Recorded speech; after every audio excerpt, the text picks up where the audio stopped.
this environment and you're actually doing what inspired you, that suck factor is now real. One. You can't just get off your fucking couch and get a fucking shake or get a fucking box of donuts or turn the TV or take a shit or piss or go get your girlfriend a color. No, you're now there. And only those people who have been there a million times in their minds and have lived in that water and have suffered a million times and realize my legs may break, my knees may break, my bones will hurt. I will be the coldest I've been in my life. I will be miserable and accept that. Because what happens is when you get in a horrible situation in life, your mind, I call it a 1 second decision. When you get in a horrible situation in life, your mind immediately says, get the fuck out of here. Everybody does, even if you want to be there. But it starts to have all these different questions in your mind that 1 second. And it says, okay, why are you here? Why you do this? Why this? Why that? And then you start to say to yourself, if you don't want to be there that bad, it's not a beautiful life. 9. Man, why the fuck am I doing this? Man? Like, this is stupid. This is going to get these guys injured. Like they're going to pay for this for the rest of their lives. I'm not going to break my body up to do this. Your mind starts to say, yeah, this is stupid. But if you are already knowing that this is going to happen to you, you have all the answers to these questions that your mind starts to give you when you're in suffer mode. Yeah. And that's what I realized. You true that your visualization of those moments over and over? Over and over again. You have to be there over, but not there at the graduation. Okay. You got to be there in the worst parts that you know over and over again. You got to live that in your mind. Do you like suffering or do you just deal with suffering? Real answer. Real answer? Yeah. I like to see... Real answer, I like to get a bunch of men together. Men that are the hardest of the hard. And I want to be with these men. 15. And I want to see them suffer. Because I'm suffering right along with you, but I want to see me get through it. I want to see what you're made 16. Of. I want to see, like, almost like the Colosseum in Rome. Let's fucking go to the fucking Colosseum. 17. And the only way to see who the baddest motherfucker is to suffer. You can't do it by writing a paper. So let's go. Because why? What I found out through my life was I thought of myself as some weak little bitch kid. And what I found out, and the only message I want to get across to people is 19. Once you change one thing, your mindset, you can attack everything. And I find it fascinating. 20. I'm fascinated. Because I'll be in these moments. I put these guys on some fucking pedestal. Yeah. Which people do with you? They do with me, and they shouldn't. And I was this guy who was a piece of shit looking. He's like, God, how are you guys this amazing? But once I worked my way up there, I said, my God, man, we can all compete, motherfucker. Let's go. So, do I like suffering? I like suffering in the way that is competitive. Yeah. That brings out the absolute best in me and in everybody else. So like, I want to see a man be defeated. I want to see a man get broken and say, fuck you. I love these men. These men I love, but there's very few of them. There's very few of them. And there's very few that are willing to go there more than once. 25. A lot of people, even people who've gone through special ops, it kicks the shit out of them to a point where in their mind, what got me bad in pararescue was when I was going through it, I said, I'm only going to do this one time. And so many people in special ops, whether they believe it or not, in anything, fuck special ops, in anything, that's hard. I'm only doing this one time. Once you say that, you fuck yourself. The truth, I gotta tell you, off camera, you and I are talking about something. Now we're gonna go to something cool. Okay.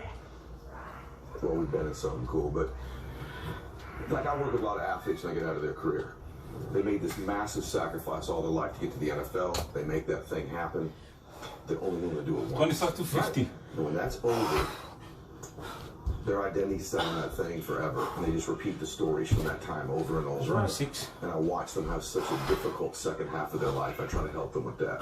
I've watched it with business people.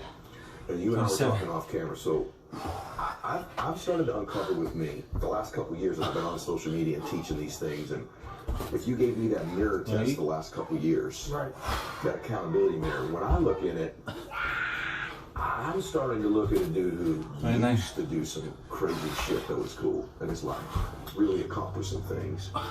And all these accolades, people follow you, they listen to you, they think you're something special. You have that, I have that. Clearly the difference in our lives are too vast to even mention what you've achieved. The things you've overcome are completely different than mine. But I'm starting to realize something about myself that I want to give the audience a gift of, and I want you to talk about it. You know what? I've just accepted I'm only going to be happy when I'm grinding for something. I'm only going to be happy when I'm growing. I don't want to talk about stuff I used to do. I want to do something great with my life. I don't know that I can get to the mental level you have, but I think everybody here needs to know something. If you just think you're going to do something temporarily once, man, you're going to be unhappy when it's over. That's right. How about you right now? When you look in the mirror right now, so Goggins looks in the accounting mirror today, what does he see, and what are your thoughts about that? 35. So, same with you. What happened with me was like, so who I was this nobody guy. And I created this Goggins. And that Goggins, there's David Goggins and there's Goggins. David Goggins is a calm, cool guy that sits back. He used to be a, weak kid. Now he's just a normal guy. Goggins is a guy that is willing to tape up his legs to go after it.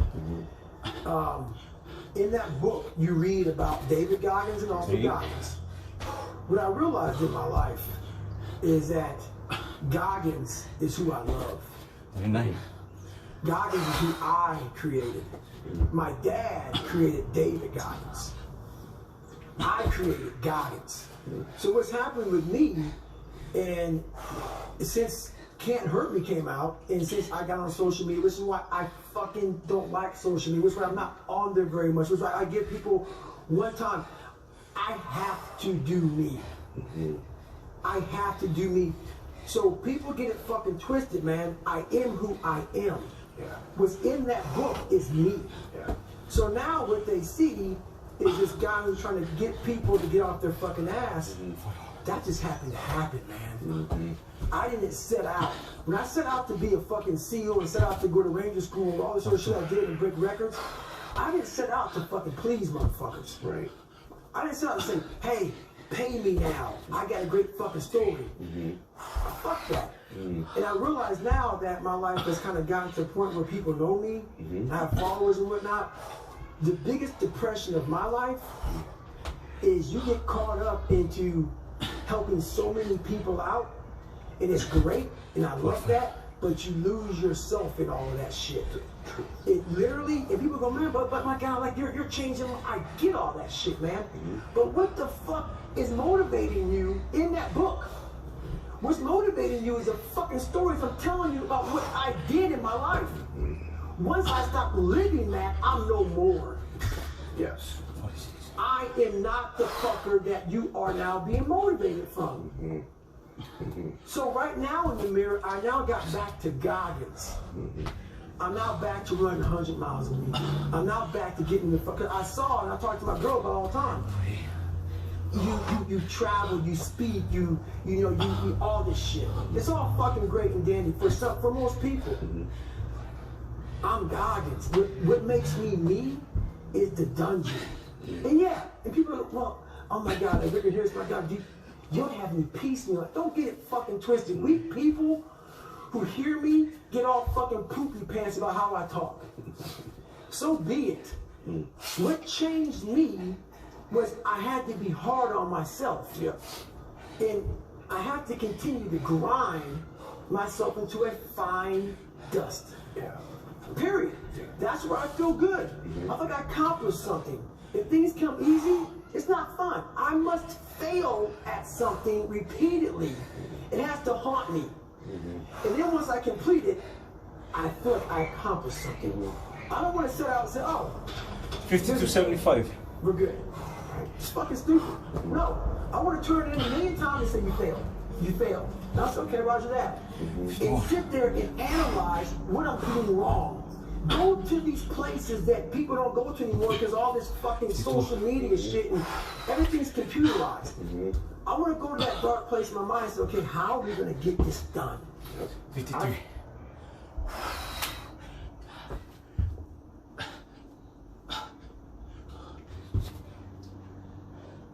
$54.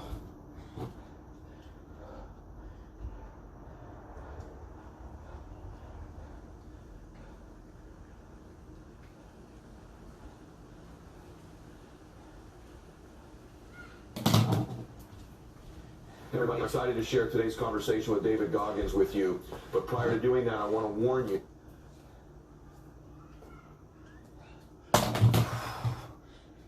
If you take time on your business, I would recommend email zapping, automate your things. Emails, 55. setting up a zap for customer support was so easy for us. Some people are bullied, some people are just stressed out, some people are insecure, some people are fat and overweight. I call myself fat because I was fat. 56. And people don't want to do that. They want to say, oh, don't call yourself fat. Don't call yourself dumb. If you're not 57. real and raw with who the f you are, nothing's going to change. 58. In this nice new world that we live in, we want to hear, you're just a little big. No, man, you might be fat. 59. We surround ourselves around people that make us feel great. 60. Tell us what we want to hear. The second we put ourselves amongst the uncommon people, we don't like that feeling. That challenge and feel of that person waking up at 3:30 in the morning and say, hey, put your shit off and go for a run. We like that person that says, hey, no, man, I don't feel good today, man. And they say, oh, it's okay, brother. We don't want that motherfuckers like this. Hey, man, no, bro. Get your shit on, man. Stop being a punk. 61. This is all about the quitting mind. 62. So what's the quitting mind? So, let's say it's day one of a job interview. 62. We all know what it feels like. You have your clothes laid out. You got the food ready to go in the morning. You've been preparing for weeks and weeks and weeks. You show up and you bring your best self. You get the job. Merry Christmas. 65. All right. After a couple months, you start showing up to work a little later. You don't look as good. Your clothes aren't laid out. Your breakfast isn't ready. Your mind's getting softer. We do that every day of life. When New Year's comes up, guess what? Don't have a quitting mind. Repetition every day. Stay hard. I believe that most human beings are only living at about 40% of their capability. The mind has a governor, like a car. If you're driving a car and the car has a governor on it, the car may say 130 miles an hour, but the governor's set for 91.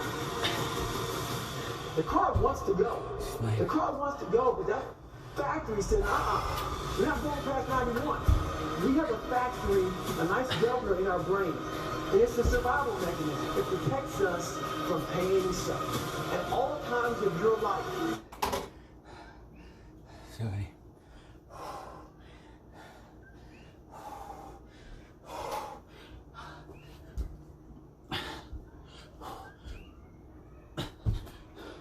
$71.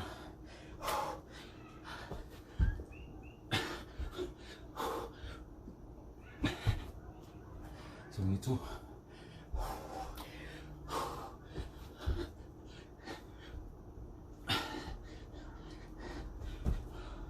73.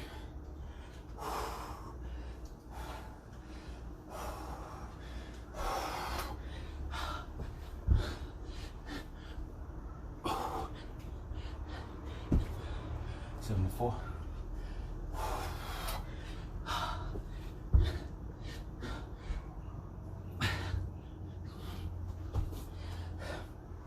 75. 75.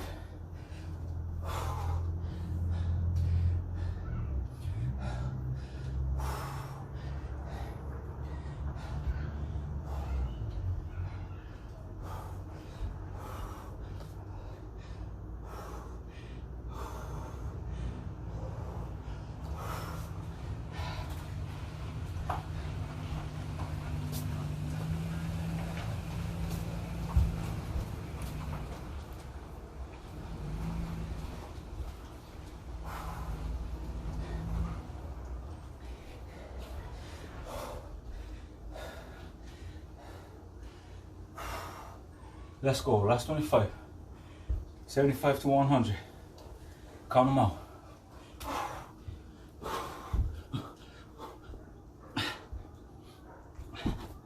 76.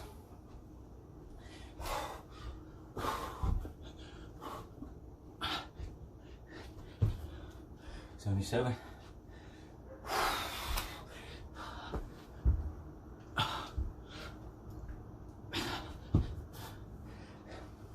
78.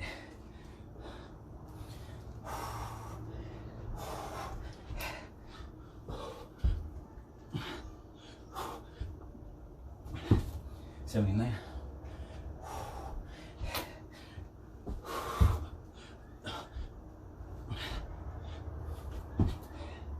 80.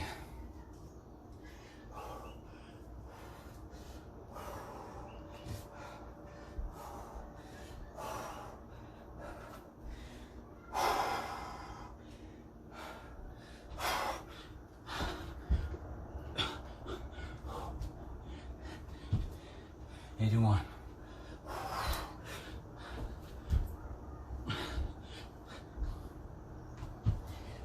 82.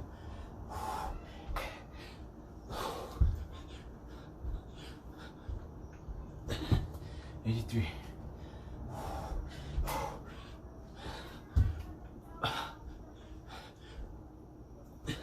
84.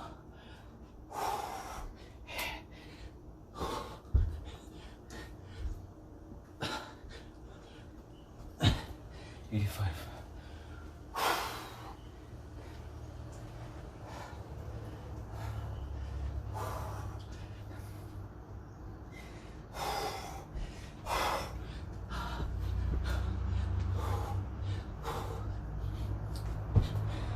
86.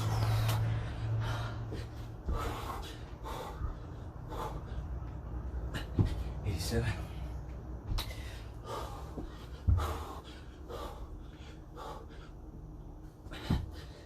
88.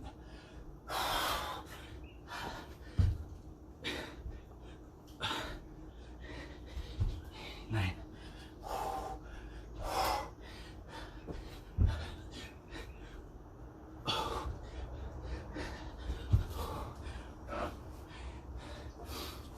90.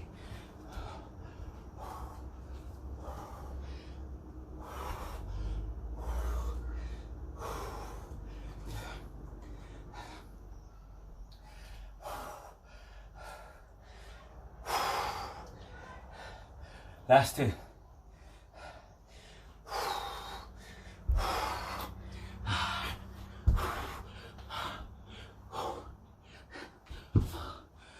91.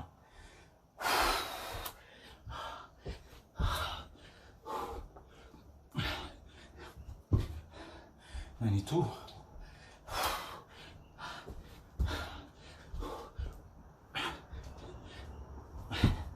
93.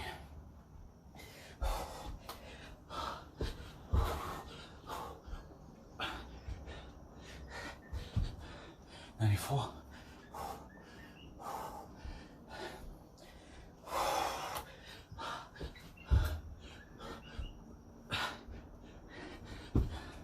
95.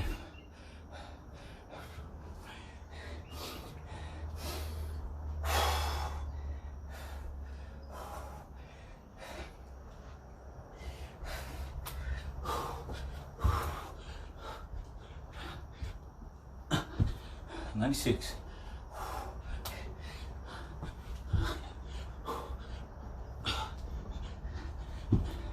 97.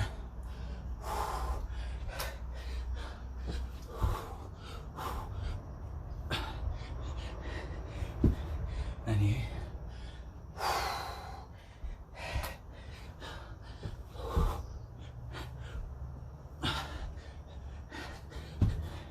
99.